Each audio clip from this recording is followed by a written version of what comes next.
Denver meteorologist Mike Nelson worked with storm chaser Tim Samaras and said he died doing what he loved doing with people that he loved. Mike is chief meteorologist for KMGH. He joins me now. Also got the latest on our breaking news tonight. The Colorado wildfire is threatening 100 homes tonight. Welcome to you, Mike, and again to you, my sincere condolences on the loss of your great friend Tim Samaras. What is your reaction to what happened? It's so unusual to hear about the death of storm chasers.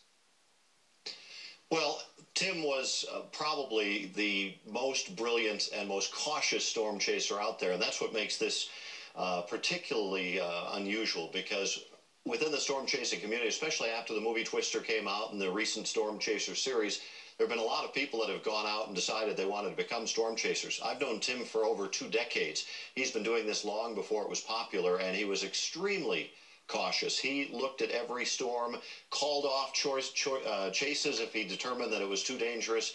And I think in this case, this was just a very unusual storm that caught them in a spot that could have been any other chaser out there. This thing just made a turn and a hook on it and dropped a tornado where they probably only had a matter of a few seconds that the thing came down upon them.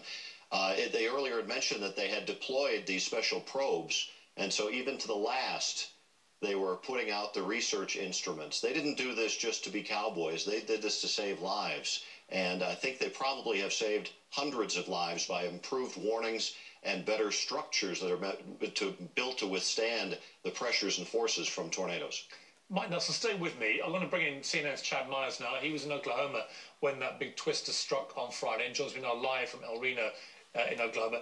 Chad, it's one of those things where a lot of people come out after these storms when they see the storm chasers and say these guys are reckless, they shouldn't be doing it, it's a crazy thing to do. You know, the more I've learned about it, the more heroic these people seem to be. What is your view as a meteorologist? What do they bring scientifically, if you like, to the way that we combat tornadoes?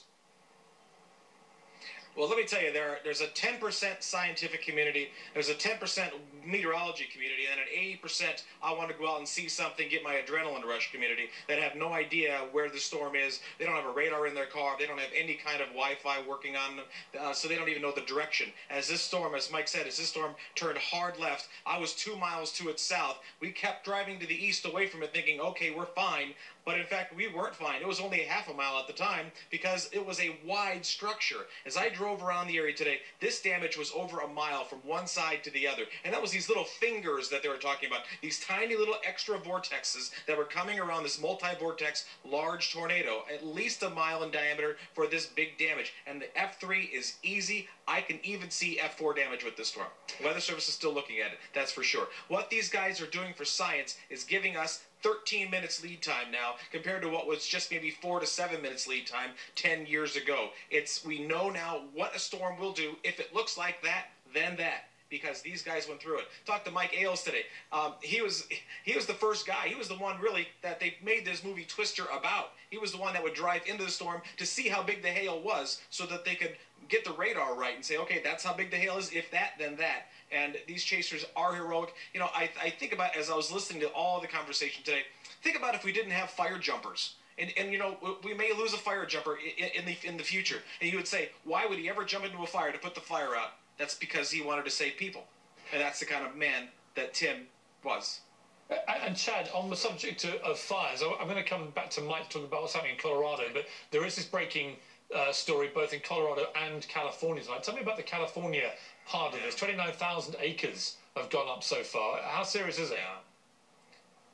Well, it is still serious. The wind's still shifting 15 to 20 miles per hour, and it's not so much that that's a wind speed that will really fan the flames ahead a 5-mile jump, but because they're moving, they're not actually coming from one direction all day long, the firefighters don't know what side of the fire to jump onto to get out first. Still 40% containment. The winds go down tomorrow. This is a much better situation tomorrow. They do have air tankers, they have helicopter drops, and they are getting a handle on this. Some people are allowed to go back to their houses now, but for a while,